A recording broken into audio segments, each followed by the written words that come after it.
안녕하세요. 사연 읽어주는 남녀입니다. 오늘도 와주셔서 감사드리며 그럼 오늘의 사연 바로 시작하겠습니다. 안녕하세요. 저는 50대 후반의 평범한 할머니입니다. 아니, 요즘은 할머니라고 하면 서운해하시죠? 그래도 손주가 생겼으니 할머니네요. 남편은 올해 환갑이 되었습니다. 딱 2살 차이인데 왜 그렇게 늙어 보이는지 모르겠어요. 특히 요즘 들어서는 더 그래 보이더라고요. 큰아들은 32, 장가까지 가서 완전히 출가했죠. 며느리도 착하고 손주도 하나 있어요. 4살짜리 개구쟁이 녀석이죠. 막내딸은 28인데 아직 시집을 안 갔습니다. 요즘 애들은 결혼을 서두르지 않더라고요. 그래도 집에 있어서 가끔은 든든하기도 해요. 셋이서 오순도순 살고 있었는데요. 남편이 퇴직하고 나서부터 집안이 좀 시끌시끌해졌어요. 아니, 시끌시끌이 아니라 난리가 났다고 해야 맞겠네요. 남편이 드디어 정년 퇴직을 했습니다. 35년을 한 회사만 다녔어요. 대기업이라고 하면 다들 부러워하던 그런 회사였죠. 큰아들이 아버지 회갑이라고 특급 호텔을 잡았더라고요. 퇴직하고 회갑까지 겹쳐서 크게 한번 하자고 했죠. 저는 속으로 생각했어요. 돈이 얼마나 깨질까 차라리 현금으로 주지. 아버지, 회갑 축하드려요. 퇴직도 하셨고 이제 정말 편하게 사세요. 아이고, 우리 아들 이런 것까지 준비했어. 고맙다 정말. 아버님, 회갑 정말 축하드려요. 서준이도 할아버지 생일이라고 아침부터 난리였어요. 아버지, 축하해요. 케이크, 맘마. 그래. 우리 서준이 케이크 먹자. 친척들도 오고 회사 동료들도 왔어요. 50명이 넘게 모였더라고요. 다들 회갑 축하한다. 이제 인생 이모작이다. 부럽다고 난리였습니다. 회사 동료가 마이크를 잡고 축사까지 했어요. 박 부장님은 우리 회사의 산 역사였다고 환갑의 정년퇴직까지 무사히 하신 게 얼마나 복받은 일이냐고요. 남편은 눈물까지 글썽이면서 인사를 했죠. 60년을 살았네요. 여러분들 덕분에 정말 행복한 회사 생활이었습니다. 회갑까지 무사히 맞게 해준 우리 가족들, 동료들 다 고맙습니다. 저도 코끝이 찡했어요. 35년 동안 새벽같이 나가서 밤늦게 들어오던 사람이었으니까요. 그런데 말이죠. 잔치가 끝나고 집에 돌아온 남편은 완전히 다른 사람이 되어 있었습니다. 다음 날 아침부터 이상했어요. 평소처럼 새벽 6시에 눈이 떠진 모양인데 갈 곳이 없으니 침대에서 뒤척이기만 하더라고요. 제가 일어나서 아침 준비하는 소리를 들어도 안 나왔어요. 소파에 앉아서 멍하니 텔레비전만 보더라고요. 리모컨을 들고 이 채널 저 채널 돌리기만 했어요. 뉴스를 보다가 드라마를 보다가 또다시 뉴스를 보고 여보, 뭐 보는 거야? 재밌어? 아이, 그냥 볼 게 없네. 다 똑같은 얘기만 하고. 평생 아침 7시에 출근하던 사람이었어요. 이제는 아침 9시까지도 침대에 누워있더라고요. 일어나서도 파자마 차림으로 거실을 왔다 갔다 했습니다. 베란다를 나갔다가 들어오고 또 나갔다가 들어오고요. 마치 갇힌 동물원 호랑이 같았어요. 여보, 산책이라도 다녀와. 날씨도 좋은데. 나중에 갈게. 아직 피곤해서. 그 나중에는 영원히 안 오더라고요. 하루 종일 집에만 있으니 저도 답답했습니다. 어느 날 제가 참다 못해 말했어요. 할 일이 없으면 집안일이라도 좀 도와달라고요. 설거지라도 빨래라도 조금씩 해보라고 했죠. 그래? 뭐 알았어. 내가 해볼게. 어려운 것도 아니잖아. 회사에서 그 복잡한 일도 다 했는데 집안일이야 뭐. 그때는 몰랐습니다. 그 말이 재앙의 시작이 될 줄은요. 평생 회사 일만 하던 사람이 집안일을 한다는 게 얼마나 위험한 일인지 말이죠. 남편이 드디어 집안일을 돕겠다고 나섰어요. 평생 처음으로 빨래를 하겠다더라고요. 아이고, 그때 말렸어야 했는데 말입니다. 빨래가 뭐 어렵나. 넣고 버튼 누르면 되지. 내가 회사에서 엑셀도 다루고 파워포인트도 만들었는데 세탁기 하나 못 돌리겠어? 그래도 여보, 세제 양이랑 걱정 마. 나 대학 나온 사람이야. 세탁기 설명서 정도는 읽을 수 있다고. 대학 나온 게 무슨 자랑이래요. 저도 대학 나왔는데 빨래는 또 다른 문제거든요. 하여튼 제가 시장 가는 사이에 남편이 일을 저질렀습니다. 세탁기에 빨래를 다 때려 넣었대요. 문제는 세제였어요. 주방에 있던 식기세척기 세제를 세탁 세제로 착각한 거예요. 한 통을 통째로 부었다더라고요. 포장이 비슷하게 생겼다나 뭐라나. 아이, 둘 다 가루 세제고 둘 다 하얀색이잖아. 누가 봐도 헷갈릴 만하지 않아? 아이고, 이 양반아. 식기세척기용이랑 세탁기용이 같아? 회사에서도 커피랑 복사기 토너도 구분 못해서 마실 뻔했겠네. 더 기가 막힌 건 딸 옷이었어요. 30만 원짜리 실크 블라우스를 세탁기에 넣었더라고요. 드라이 클리닝 전용이라고 빨간 글씨로 써 있는데도요. 울 니트는 어떻게 됐는지 아세요? 원래는 제 사이즈였는데 이제 서준이가 입어도 될 것 같더라고요. 15만 원짜리가 한 번에 손주옷이 되어버렸어요. 그야말로 장관이었습니다. 세탁실이 거품 파티장이 되어 있더라고요. 바닥에 하얀 거품이 발목까지 차올랐어요. 미안. 이렇게 될 줄 몰랐어. 아이, 그런데 이 거품 어떻게 없애? 어떻게 없애긴. 당신이 만든 거 당신이 치워야지. 아이고, 우리 집이 목욕탕이 됐네, 목욕탕이. 남편이 걸레로 거품을 닦는데 닦을수록 더 많이 나더라고요. 식기세척기 세제 거품이 얼마나 독한지 아세요? 세탁기용보다 더 심하대요. 결국 저까지 무릎 꿇고 같이 닦았죠. 1시간을 닦아도 미끄러워서 나중엔 그냥 물 호스를 쏴버렸어요. 하도 답답해서 그냥 확 뿌려버렸죠. 그때 딸이 퇴근하고 돌아왔어요. 엄마, 내 실크 블라우스 어디... 이게 뭐야? 이거 내 옷이야? 수진아, 아빠가 새로 사줄게. 아빠, 이거 한정판이라고. 이제 안 나와. 그리고 이 니트는 또 뭐야? 이게 어떻게 이렇게 줄어들어? 아빠, 제발 아무것도 만지지 마. 그냥 TV나 봐. 딸이 씩씩거리며 방에 들어갔어요. 남편은 거품 묻은 손으로 머리를 극적였죠. 그 모습이 어찌나 처량해 보이던지. 나도 도와주려고 한 건데. 여보, 마음은 아는데 방법이 문제야. 다음부턴 먼저 물어보고 해. 그런데 말이죠. 이게 시작에 불과했다는 걸 그때는 몰랐어요. 세탁기 사건은 그저 예고편이었죠. 7월 중순이었어요. 거실 에어컨에서 곰팡이 냄새가 진동을 했죠. 틀기만 하면 퀴퀴한 냄새가 온 집안에 퍼지더라고요. 여보, 에어컨 청소업체 불러야겠어. 이거 곰팡이 냄새 장난 아니야. 뭘 업체까지 불러? 그거 10만 원씩 한다고? 아유, 내가 해줄게. 유튜브에 다 나와 있어. 아이고, 또 시작이다 싶었죠. 유튜브가 남편한테는 만물 박사였어요. 보면 다 할 수 있을 것 같잖아요.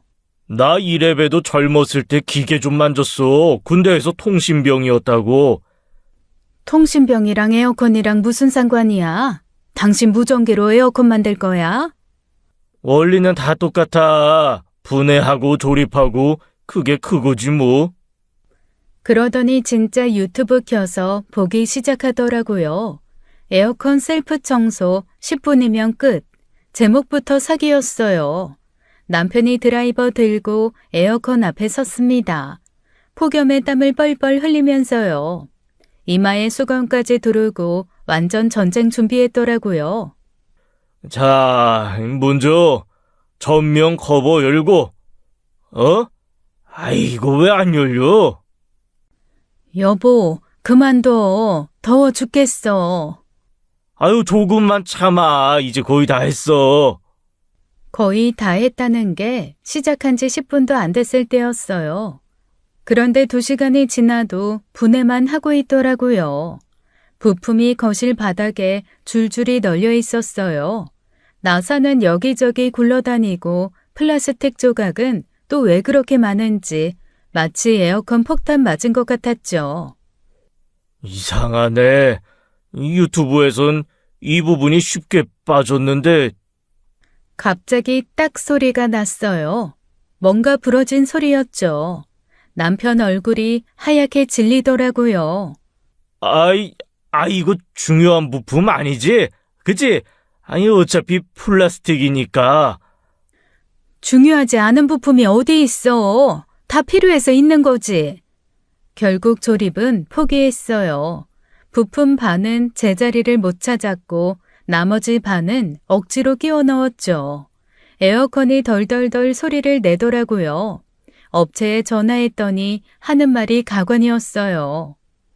고객님, 지금 한여름이라 설치 대기가 3주는 기본이에요.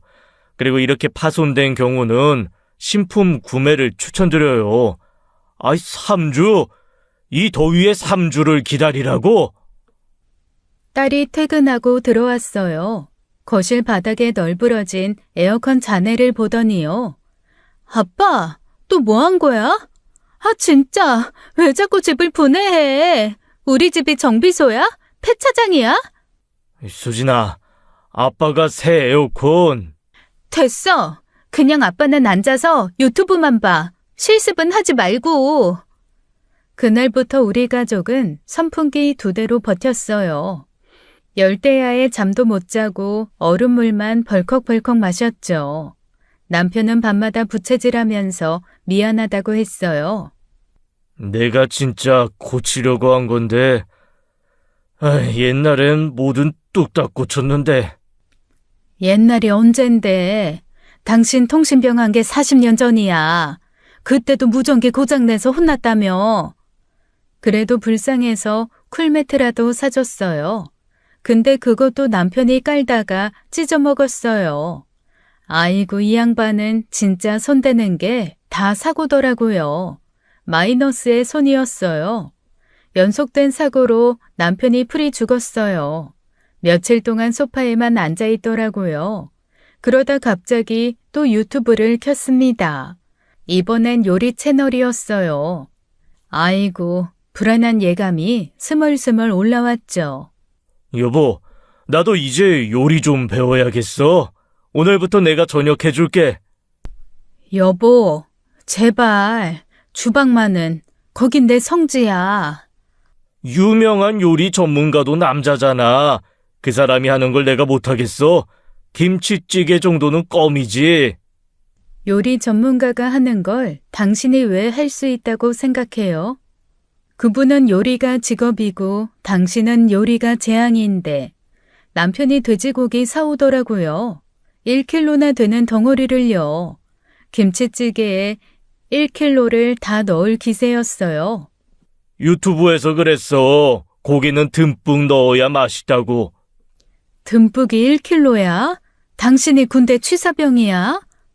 남편이 고기를 썰기 시작했는데요. 도마가 쿵쿵 소리가 났어요. 아래층에서 항이 올 정도로요. 그 다음이 더 가관이었죠. 김치를 한 폭이나 넣더라고요. 신김치를 통째로 때려 넣었어요. 김치찌개니까 김치가 많아야지. 이게 논리적이지 않아? 그 논리대로면 된장찌개엔 된장을 한 통 넣겠네. 불 조절이 진짜 문제였어요. 유튜브에선 센 불, 중간 불 얘기하는데 남편은 그냥 최강으로 틀었죠. 부글부글 끓다가 폭발하듯이 튀더라고요. 천장에 김치 국물이 튀었어요. 벽지에도 빨간 점이 박혔죠.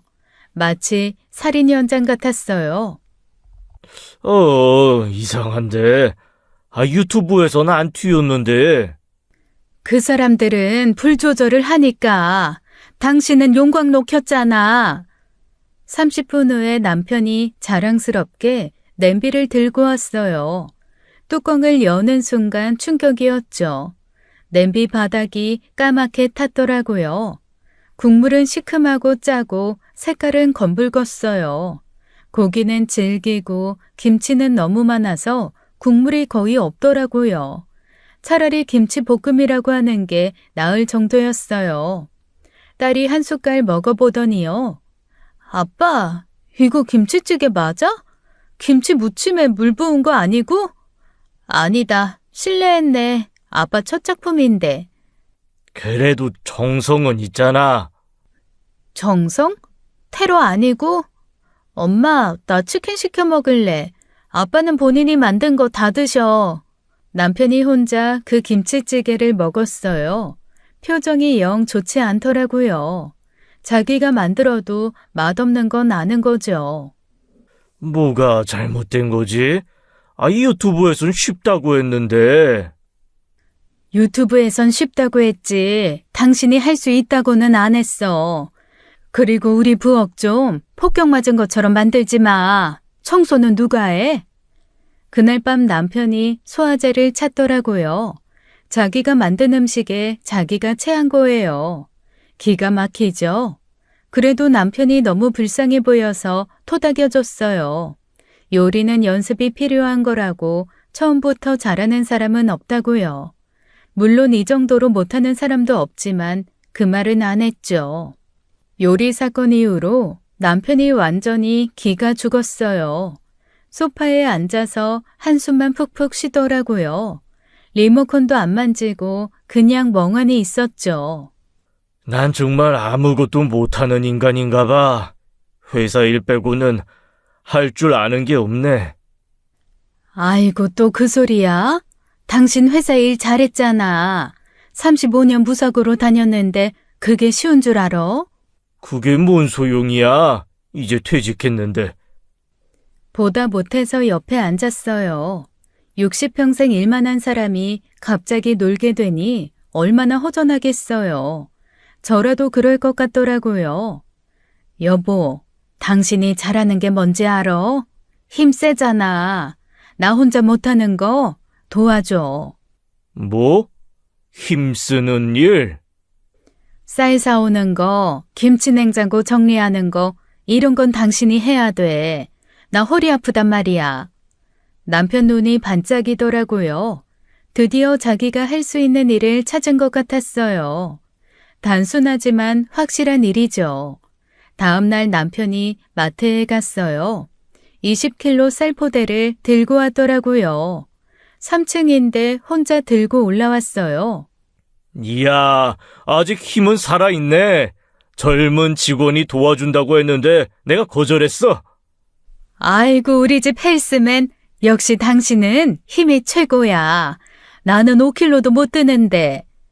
칭찬 한마디에 남편이 신났어요. 김치 냉장고도 착착 정리하더라고요. 묵은 김치는 버리고 새 김치는 앞으로 빼고. 이거 봐, 완벽하게 정리했지?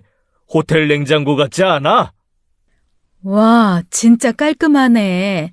당신 이런 재능이 있었어? 정리의 달인이야. 사실 별거 아니었는데 엄청 띄워줬죠.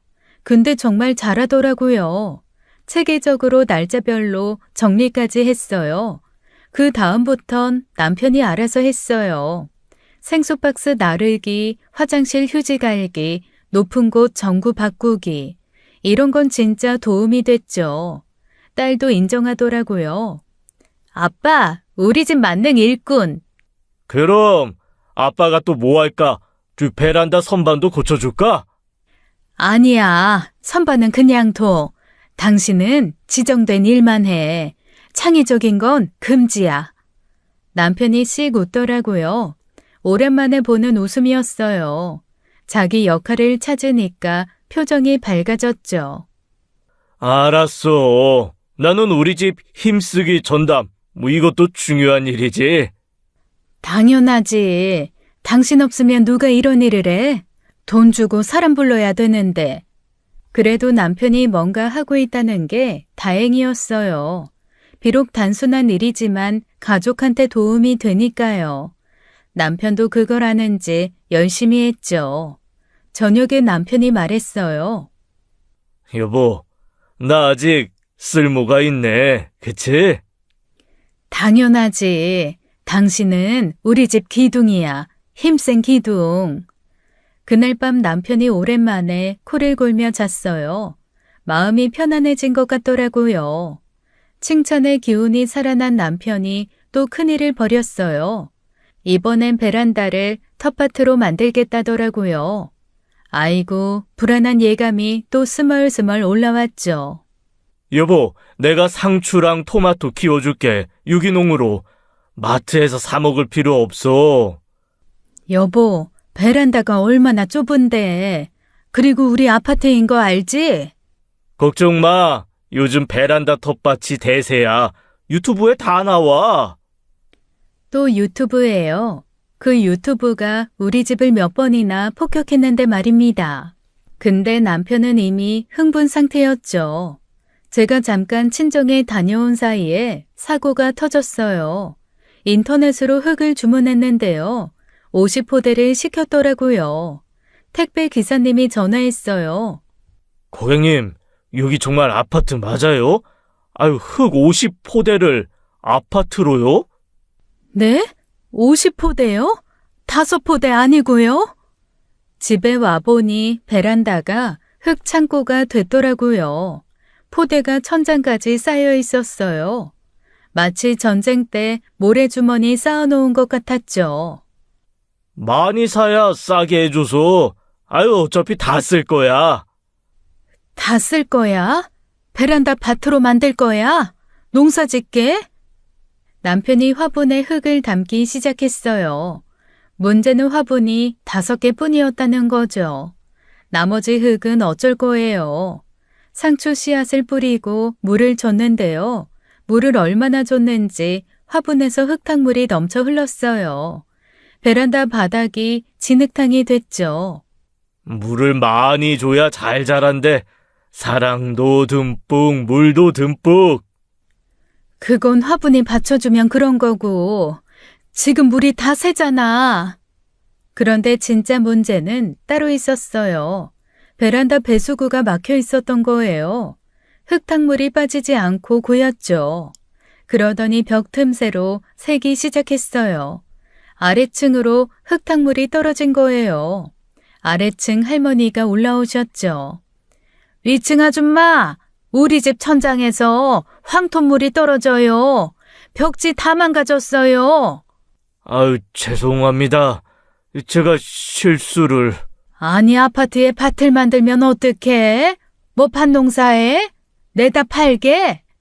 수리비 200만 원을 물어줬어요. 흙 50포대 값이 10만 원인데 수리비가 200만 원. 완전 적자 농사였죠. 딸이 퇴근하고 베란다를 보더니요. 아빠, 이게 뭐야? 우리 집이 농장이야? 흙놀이터야? 아, 제발 좀 가만히 있어. 미안. 상추 키우려고. 상추는 마트에서 1,000원이야, 1,000원. 왜 200만 원 들여서 상추를 키워? 남편이 풀이 죽어서 흙포대를 치우기 시작했어요. 동네 아저씨들한테 나눠주고 화단에 버리고 일주일 동안 흙과 전쟁을 했죠. 나는 정말 뭘 해도 안 되는구나. 여보, 마음은 좋았어. 근데 다음부턴 제발 소규모로 시작해. 화분 하나부터. 그래도 상추싹이 나긴 했어요. 딱 새 잎 나오고 죽었지만요. 남편은 그 새 잎 보고도 뿌듯해했죠. 베란다 사건 이후로 제가 결단을 내렸어요. 이대로 두면 우리 집이 남아나지 않겠더라고요. 남편한테 제안을 했죠. 여보, 집에서 사고 치지 말고 차라리 다시 일을 해봐. 아직 젊잖아. 60이면. 일? 60 먹은 나를 써줘? 찾아보면 있을 거야. 당신 경력이 얼만데. 남편이 반신반의하며 일자리를 알아봤어요. 그런데 정말 구했더라고요. 집에서 5분 거리 작은 출판사였죠. 여보, 나 취직했어. 출판사야. 진짜? 와, 우리 남편 능력자네. 대기업 출신은 다르구나. 근데 자세히 들어보니 좀 그랬어요. 사장이랑 남자 직원 하나, 거기에 남편까지 딱 3명. 월급은 최저임금이고요. 아들이 전화해서 걱정했어요. 아빠, 그런 작은 회사 다니지 마세요. 제가 용돈 드릴게요. 평생 대기업 부장님 하신 분이. 아유, 아니야. 이 정도면 충분해. 일할 수 있다는 게 중요한 거야. 집에만 있으면 미치겠더라. 그래도 최저임금이라니. 야, 나 집에 있으면 사고 쳐서 돈 나가는 게 더 많아. 이게 이득이야. 정말 그 말이 맞더라고요. 세탁기, 에어컨, 베란다 수리비 합치면 200만 원이 넘었으니까요. 남편이 첫 출근하는 날이었어요. 새벽 6시에 일어나더라고요. 출근이 9시인데 말이죠. 오랜만에 출근이라 설레서 잠이 안 와. 넥타이 매는 것도 어색하네. 천천히 준비해. 회사 바로 앞이잖아. 그래도 지각하면 안 되지. 신입사원인데. 60의 신입사원이래요. 웃기면서도 짠하더라고요. 그래도 남편 표정이 살아있었어요. 양복 입고 구두 신고 나가는 모습이 꼭 30년 전 같았죠. 등은 좀 굽었지만 발걸음은 가벼웠어요. 젊은 사장이 남편을 엄청 존중해줬대요. 사장님이 나보고 선배님이래. 인생 선배님이 오셔서 든든하대. 그래? 예의 바른 사장이네. 나이는 지훈이 정도 된 것 같은데 참 착해. 열심히 하는데 경험이 없어서 고생이야. 남편이 그 젊은 사장을 돕겠다고 마음 먹었나 봐요. 대기업에서 배운 노하우를 다 전수해 주겠대요. 파일 정리법, 거래처 관리법, 보고서 작성법까지. 일주일 뒤 남편이 자랑스럽게 말했어요. 여보, 사장님이 내 덕분에 일이 체계적으로 변했대. 역시 경력이 있으니까 다르대. 당연하지. 당신이 누군데. 대기업 부장 출신. 딸도 제 말을 거들었습니다. 아빠, 요즘 얼굴 좋아졌어. 일하니까 생기 있어 보여. 그래?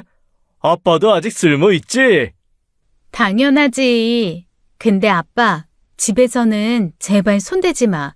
회사에서만 열심히 해. 그렇게 남편이 다시 일을 시작했어요.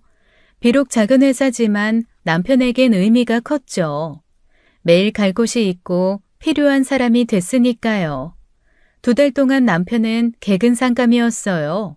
매일 아침 7시에 일어나서 면도하고 양복 입고 출근 시간은 9시인데 8시에는 도착했대요. 여보, 도시락 싸줄 수 있어? 사장님이랑 같이 먹으려고. 도시락? 회사 앞에 식당 많잖아. 젊은 친구가 돈 아껴야 한대. 나라도 도시락 싸가면 같이 먹을 수 있잖아. 혼자 먹으면 안쓰럽잖아. 아이고, 이 남자가 정이 많아요. 아들뻘 사장을 아들처럼 챙기더라고요. 도시락을 2개씩 쌌죠. 계란말이, 소시지 볶음, 김치. 남편이 좋아하는 반찬으로 가득 채웠어요. 과일도 깎아 넣어줬죠. 사장님이 너무 고마워해. 어머니 손맛이 그립다고. 부모님이 지방에 계신데. 그래? 애처롭네. 많이 챙겨줘. 퇴근하고도 남편은 집에서 일을 했어요. 서재에 노트북 켜고 뭔가를 열심히 하더라고요. 궁금해서 물어봤죠. 뭐해? 회사 일 집에서도 하는 거야? 사장님이 정부 지원금 사업 계획서 쓰는데 도와주려고. 내가 이런 거 많이 써봤잖아. 월급도 최저임금인데 뭘 그렇게까지 해줘. 돈이 문제가 아니야. 이 젊은 친구가 열심히 하는데 도와줘야지. 나한테는 경험이 있잖아. 밤 11시까지 자료를 만들더라고요. 엑셀로 그래프도 그리고 파워포인트로 발표 자료도 만들고 대기업 스타일로 깔끔하게 정리했죠. 사장이 감동했나 봐요. 사장님이 눈물 글썽이면서 고맙다고 하더라. 이런 도움은 처음이래. 딸이 밤에 아빠 서재에 들어갔어요. 과일 접시를 들고요. 아빠, 사과 깎아왔어. 일하느라 힘들지? 어? 아이, 네가 이런 걸 다 해주네. 아유, 고마워. 아빠, 요즘 멋있어. 열정적인 모습 보기 좋아.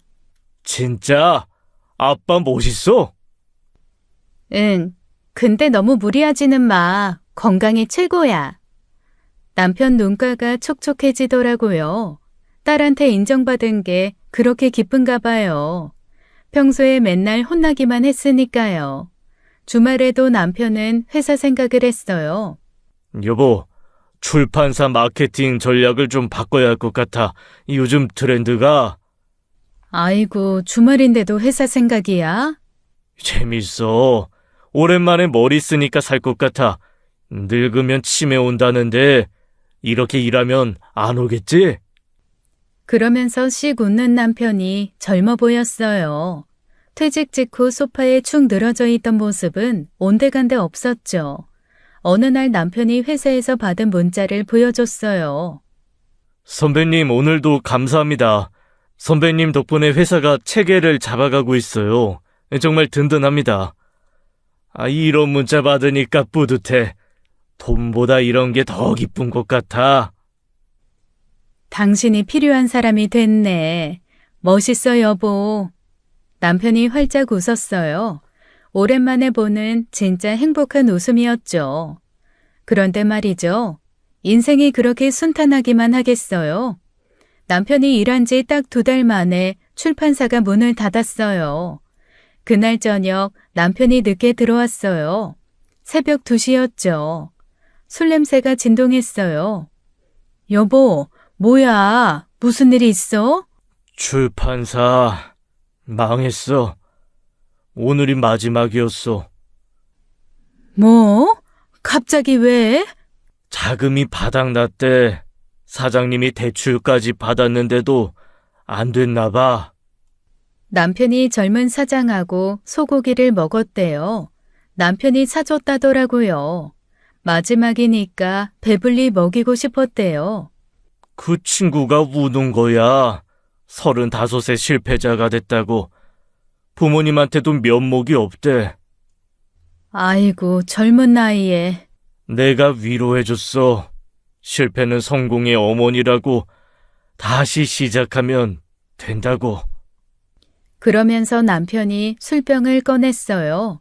소주를 따르더니 혼자 마시더라고요.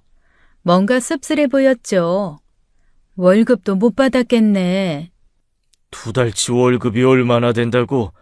그 친구가 더 불쌍해. 그래, 잘했어. 열심히 했는데, 그 친구 정말 열심히 했는데, 왜 안 되는 걸까? 세상 일이 다 마음대로 되는 건 아니지. 나도 열심히 도와줬는데, 내 경험이 별로 도움이 안 됐나 봐. 그 말에 가슴이 먹먹해졌어요. 남편은 자기 탓을 하고 있었던 거예요. 회사가 망한 게 자기 때문인 것처럼요. 무슨 소리야. 당신이 얼마나 도와줬는데. 사장이 그렇게 고마워했잖아. 그래도 결과가 이렇잖아. 남편이 소주잔을 또 비웠어요. 빈잔을 보면서 한숨을 쉬더라고요. 60에 다시 실업자가 된 거죠. 다음 날 아침 남편이 양복을 벗어서 옷장에 넣었어요. 넥타이도 차곡차곡 정리했죠. 도시락 가방도 싱크대 밑에 넣었고요. 이제 또 필요 없게 됐네. 또 구하면 되지. 경험도 있고 실력도 증명했잖아. 그래, 그렇겠지. 하지만 남편 목소리엔 힘이 없었어요. 2달 동안의 열정이 한순간에 꺼진 것 같았죠. 그날 이후로 남편이 이상해졌어요. 낮에는 멀쩡한 것 같다가도 밤이 되면 달라졌죠. 거실에서 혼자 술을 마시기 시작했어요. 처음엔 몰랐어요. 남편이 다들 잔다고 생각할 때 몰래 나왔던 거죠. 제가 새벽에 화장실에 가다가 발견했어요. 어두운 거실에 남편이 앉아 있었어요. 불도 안 켜고 창밖만 보고 있더라고요. 테이블엔 소주병이 놓여 있었죠. 여보, 뭐해? 왜 여기 있어? 아, 잠이 안 와서 그냥 조금만 마시고 들어갈게. 혼자 마시면 쓸쓸하잖아. 같이 마실까? 아유, 괜찮아. 당신 먼저 자. 금방 들어갈게. 그런데 남편은 들어오지 않았어요. 제가 새벽 3시에 다시 나가봤는데 그대로 있더라고요. 소주잔을 기울이며 먼 곳을 보고 있었죠. 남편 앞에 앉았어요. 말없이 옆에만 있어줬죠. 남편이 입을 열었어요. 나는 뭘까? 회사가 없으면 아무것도 아닌 사람인가 봐. 무슨 소리야. 당신은 우리 가족의 기둥이야. 기둥? 세탁기 망가뜨리고 에어컨 부수고 흙포대로 난리치는 기둥. 자조적으로 웃는 남편이 안쓰러웠어요. 자기 실수들을 다 기억하고 있었던 거예요. 그게 얼마나 마음에 걸렸을까요? 평생 일만 했는데 그게 다였어. 일 빼면 난 정말 무능한 사람이야. 그 일로 우리 가족 다 먹고 살았잖아. 그게 얼마나 대단한 건데. 이제는 그것도 못해. 나이 먹으니까 아무도 안 써줘. 남편이 소주를 또 따랐어요. 손이 미세하게 떨리더라고요. 나이가 들었다는 걸 새삼 느꼈죠. 다음 날도 그 다음 날도 남편은 거실에 나왔어요. 매일 밤 같은 자리, 같은 시간, 혼자만의 시간을 갖는 것 같았죠. 어느 날은 남편이 옛날 앨범을 보고 있었어요. 회사 동료들과 찍은 사진들이었죠. 이때가 좋았어. 다들 날 필요로 했고 내가 할 일도 있었고. 지금도 나는 당신을 필요로 해. 정말? 뭐가 필요해? 내가 뭘 해줄 수 있는데? 대답을 못했어요. 뭐라고 해야 할지 몰랐죠. 그냥 남편 손을 잡아줬어요. 미안해. 맨날 이런 모습만 보여줘서. 미안하긴 우리가 얼마나 오래 살았는데. 남편이 처음으로 제 앞에서 눈물을 보였습니다. 소리 없이 눈물만 흘렸죠. 60평생 처음 보는 남편의 눈물이었어요. 방으로 들어가면서 생각했어요. 남편도 많이 힘들구나. 겉으로는 괜찮은 척했지만 속은 무너지고 있었구나. 그날 밤 저도 잠을 못 잤어요. 거실에서 들리는 작은 한숨소리, 그게 너무 크게 들렸거든요. 주말에 아들이 집에 왔어요. 남편 상태를 딸한테 들었나 봐요. 걱정스러운 표정으로 아빠를 살피더라고요. 아빠 요즘 어떠세요? 어? 아이, 그냥 괜찮아. 수진이가 그러는데 밤에 못 주무신다고. 에이, 나이 들면 잠이 줄어드는 거야. 걱정하지 마. 아들이 저를 따로 불렀어요. 부엌에서 조용히 얘기했죠. 엄마, 아빠 많이 힘드신 것 같아요. 병원 가보실까요? 병원은 무슨, 그냥 무료한 거야. 평생 회사 일하다가 이제 쉬려니까 뭘 해야 할지 몰라서 그렇지. 제가 뭐 도와드릴 게 없을까요? 그때 아들이 갑자기 뭔가 떠오른 듯 했어요. 눈이 반짝이더라고요. 엄마, 제가 생각이 있는데요. 서준이를 아빠가 봐주시면 어떨까요? 서준이를? 네, 저희가 맞벌이라 마침 애 봐줄 사람이 필요했거든요. 어린이집은 너무 일찍 끝나고. 사실 원래는 제가 봐주려고 했어요. 근데 아들이 아빠한테 맡기자고 하더라고요. 아빠가 할 일이 생기면 좋아하실 거라고 거실로 나가서 남편한테 제안했어요. 아빠, 서준이 좀 봐주실 수 있어요? 오후에 어린이집 끝나면 데려다 주시고. 나보고 애를 봐달라고? 네, 아빠가 봐주시면 저희가 정말 든든할 것 같아요. 남편이 망설였어요. 자신 없어하는 표정이었죠. 내가 애를 제대로 볼 수 있을까? 또 사고 치면 어떡해? 아버님, 서준이가 할아버지 엄청 좋아해요.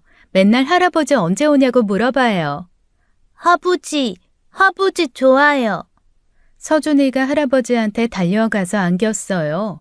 4살짜리 꼬마가 할아버지 목을 꼭 안더라고요. 남편 표정이 순간 밝아졌죠. 서준이, 할아버지 좋아해? 응, 아버지랑 놀고 싶어요. 남편이 손주를 안아 올렸어요. 오랜만에 보는 미소였죠. 진짜 행복한 미소. 그래, 내가 해볼게. 서준이 할아버지가 잘 봐줄게. 감사합니다, 아빠. 이건 그냥 돌봄이 아니라 정말 중요한 일이에요. 중요한 일? 당연하죠. 서준이 교육이잖아요. 할아버지가 인생 경험을 가르쳐 주시는 거예요. 남편 어깨가 펴지더라고요. 중요한 일이라는 말에 힘을 얻은 것 같았어요. 그날 저녁 남편이 육아책을 펼쳤어요. 요즘 애들은 어떻게 키우는 거야? 우리 때랑 다를 것 같은데. 뭘 그렇게 복잡하게 생각해. 그냥 사랑으로 봐주면 돼. 아유, 아니야. 제대로 해야지. 내 첫 손주잖아. 열심히 공부하는 남편이 귀여웠어요. 형광펜으로 줄도 긋고 메모도 하고 마치 회사 프로젝트 준비하는 것 같았죠. 내일부터 시작이야. 떨리네. 뭐가 떨려. 당신 손주잖아. 그래도 책임감이 느껴져. 오랜만에.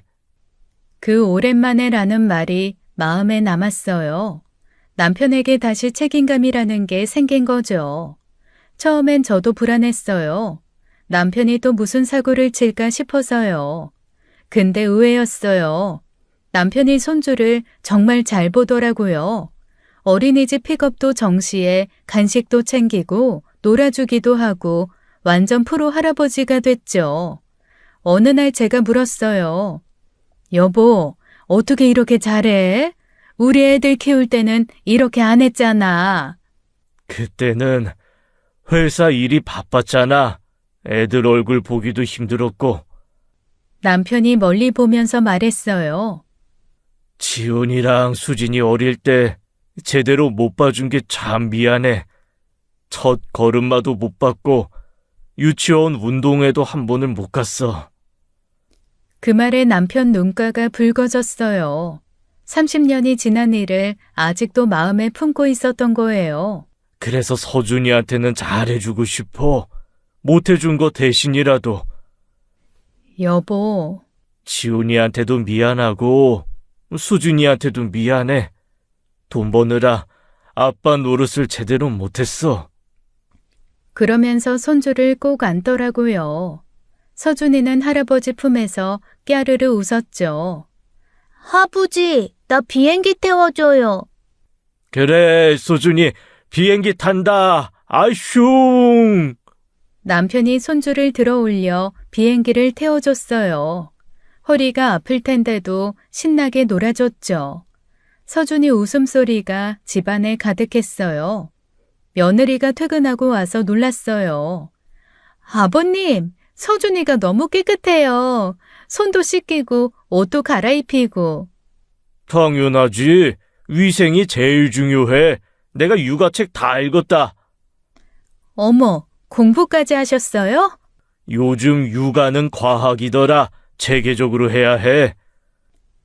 남편이 자랑스럽게 육아 노트를 보여줬어요.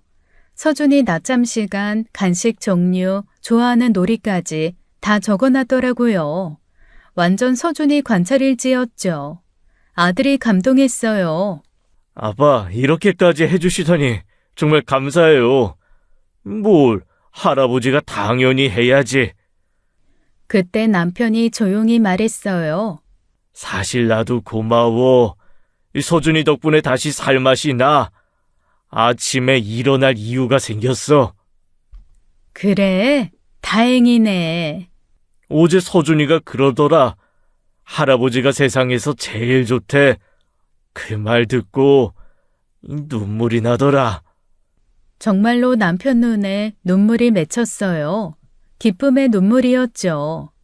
아니, 늙으니까 눈물만 많아져, 쓸데없이. 쓸데없긴 감동적인 거지. 밤에 남편이 서준이 사진을 보고 있었어요. 핸드폰 배경화면도 서준이로 바꿨더라고요. 이 녀석이 나를 살렸어. 할아버지가 필요하대. 나를 필요로 하는 사람이 있다는 게 이렇게 행복한 일인 줄 몰랐어. 당신은 원래 필요한 사람이야. 우리한테도. 그래도 이렇게 직접적으로 느낀 건 오랜만이야. 아버지 좋아요, 이 한마디가 얼마나 큰 힘이 되는지. 남편이 다시 웃기 시작했어요. 진짜 행복한 웃음을요. 손주가 할아버지를 살린 거죠. 그날은 토요일이었어요. 남편이 서준이를 데리고 시장 구경을 가자고 했죠. 저도 장볼 게 있어서 같이 갔어요. 서준이가 시장을 너무 좋아했어요. 이것저것 구경하느라 정신이 없더라고요. 아버지, 저거 뭐예요? 우와, 물고기다. 그래, 물고기야. 소준이 생선 좋아해. 시장 아주머니들이 서준이를 보고 난리였어요. 귀엽다고 과자도 주고 과일도 하나씩 쥐어주고 남편은 손주 자랑하느라 신이 났죠. 과일 가게 앞에서였어요. 제가 사과 한 박스를 샀는데 너무 무거웠죠. 여보, 이거 좀 들어줘. 내가 서준이 잡고 있을게. 알았어. 남편이 박스를 들려는 순간이었어요.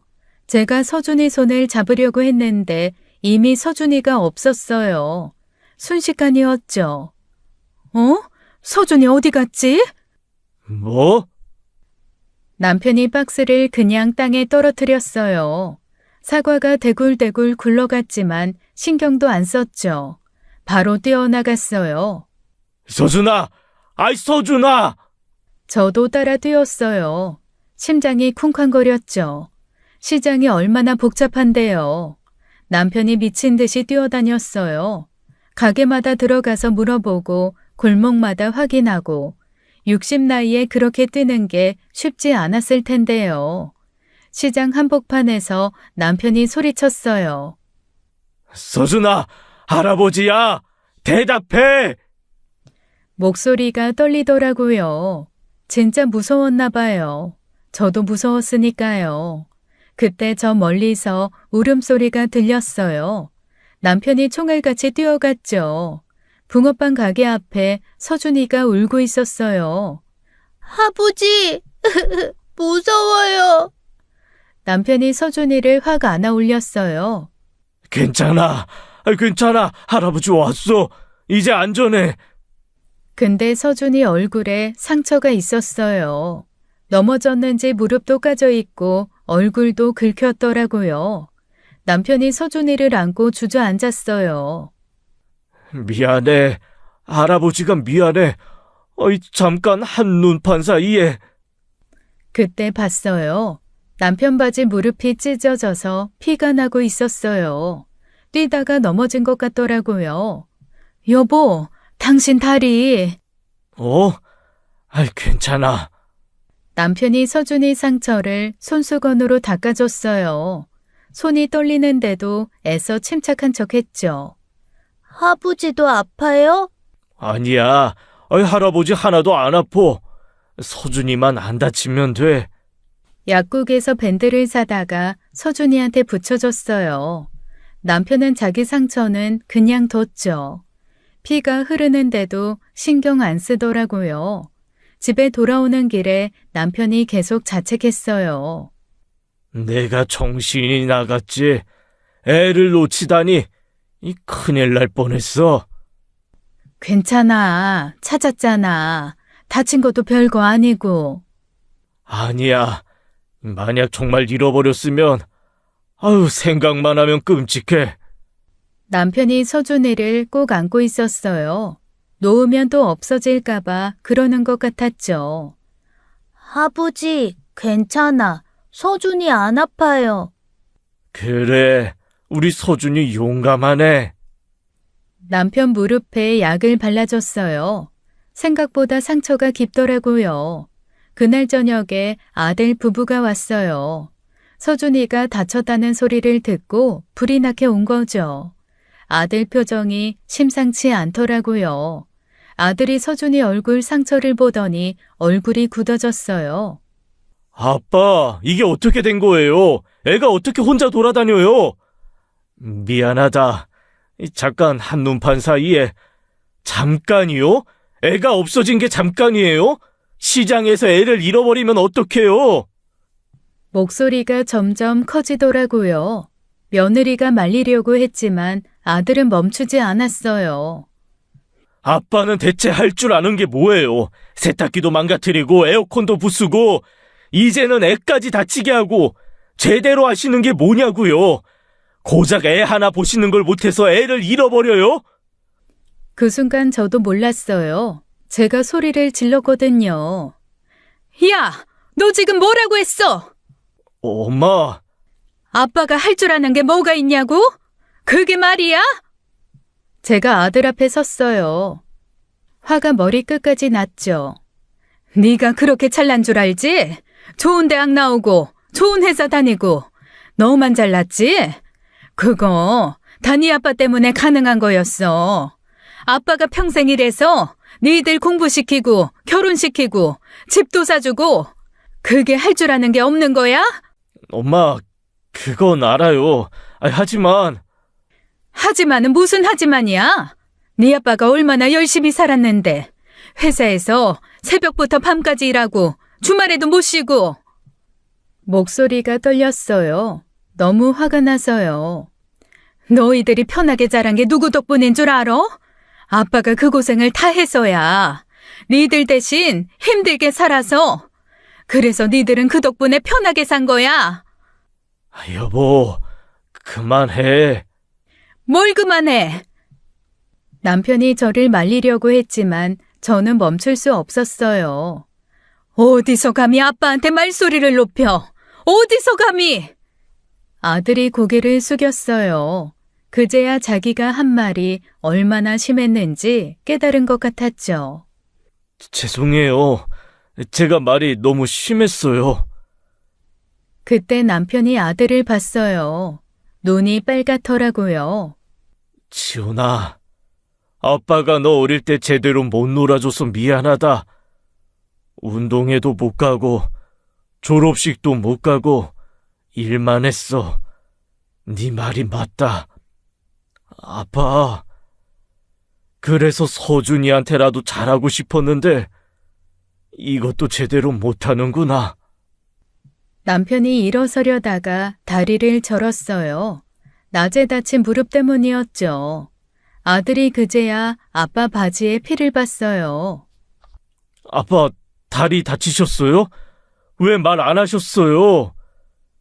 별거 아니야. 아들이 아빠 무릎을 보더니 눈물이 났어요. 아빠, 죄송해요. 제가 순간 애가 다쳤다고 해서 흥분을 해서 죄송해요. 괜찮아. 네가 화낼 만했어. 내가 부주의했지. 며느리가 울면서 말했어요. 아버님, 정말 감사해요. 서준이를 이렇게 사랑해 주셔서 다치신 것도 모르고. 손주가 할아버지한테 왔어요. 아버지, 미안해요. 서준이가 혼자 가서. 아니야. 우리 서준이 잘못 없어.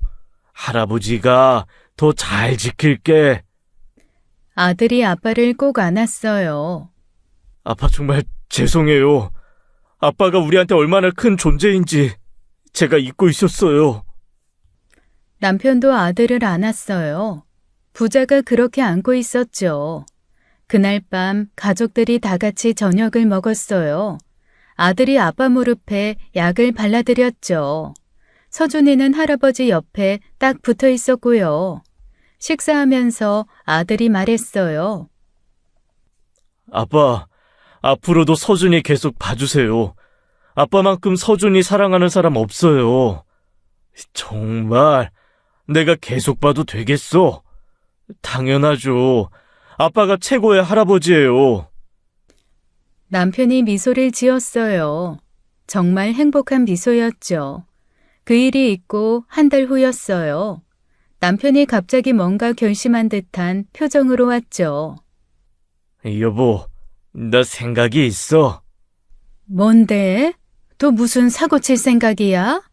이번에 진짜야. 나 1인 출판사 해보려고. 출판사? 갑자기 왜? 그 젊은 사장 보면서 느꼈어. 실패를 해도 도전하는 게 중요하다고. 나도 아직 늙지 않았어. 처음엔 또 걱정이 됐어요. 하지만 남편 눈빛이 달랐어요. 진지하고 단단해 보였죠. 그래, 해봐. 이번엔 내가 도와줄게. 정말 당신이 도와준다고? 그럼 격리는 내가 할게. 대학 때 회계 배웠잖아. 남편이 저를 꼭 안았어요. 고마워. 이 나이에 새 출발이라니. 겁도 나지만 설레기도 해. 그렇게 남편이 서재를 사무실로 만들었어요. 컴퓨터 하나, 프린터 하나가 전부였죠. 서준이 장난감이랑 같이 놓여있는 특별한 사무실이었어요. 딸이 축하한다며 새 노트북을 사왔어요. 아빠, 창업 축하해요. 집에서 하니까 출퇴근 시간도 0초네. 그러게 세상에서 가장 가까운 직장이야. 아들도 응원했어요. 아빠, 홈페이지는 제가 만들어 드릴게요. 요즘은 온라인 마케팅이 중요하니까. 그래, 우리 아들이 도와주면 든든하지.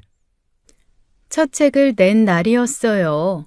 동네 할아버지들의 회고록이었죠. 남편이 직접 인터뷰하고 정리한 책이었어요. 이 동네 어르신들 다 이야기가 있더라. 그걸 책으로 남기고 싶었어. 멋있네. 진짜 의미 있는 일이야. 책은 많이 팔리지 않았어요. 하지만 남편은 행복해했죠. 자기 이름으로 책을 내는 게 꿈이었대요. 서준이를 보면서 일하는 게 쉽지 않았어요. 하지만 남편은 방법을 찾았죠. 서준아, 할아버지랑 같이 일하자. 너는 그림 그리고 할아버지는 글 쓰고. 네, 서준이도 이래요. 서준이가 색칠 공부하는 동안 남편은 원고를 썼어요. 가끔 서준이가 할아버지 원고에 낙서도 했지만 그것도 추억이라며 웃었죠. 지금도 남편은 매일 서재에서 일해요. 오전엔 글 쓰고 오후엔 서준이 데리러 가고 돈은 많이 못 벌지만 충분히 행복해해요. 가끔 서준이가 할아버지 일을 방해해도 화내지 않아요.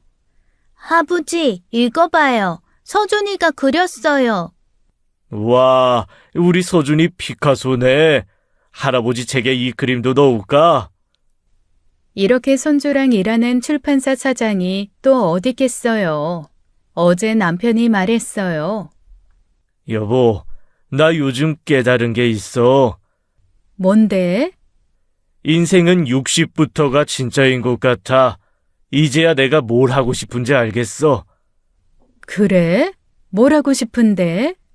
가족이랑 행복하게 사는 거, 그리고 내 이야기를 남기는 거. 그러면서 남편이 노트를 보여줬어요. 우리 가족 이야기를 쓰고 있더라고요. 제목이 웃겼어요. 60새내기 할아버지의 좌충우돌 일기. 이것도 책으로 낼 거야? 그럼 베스트셀러가 될지도 몰라. 우리 이야기 특별하잖아. 그래요. 우리 이야기는 특별해요. 완벽하지 않아도 실수투성이어도 그래도 우리는 함께니까요. 남편은 오늘도 열심히 살고 있어요. 60에 시작한 새로운 인생을요. 지금까지 사연 읽어주는 남녀였습니다. 끝까지 시청해주신 여러분 감사드리며 저희는 다음 사연으로 돌아올게요. 감사합니다.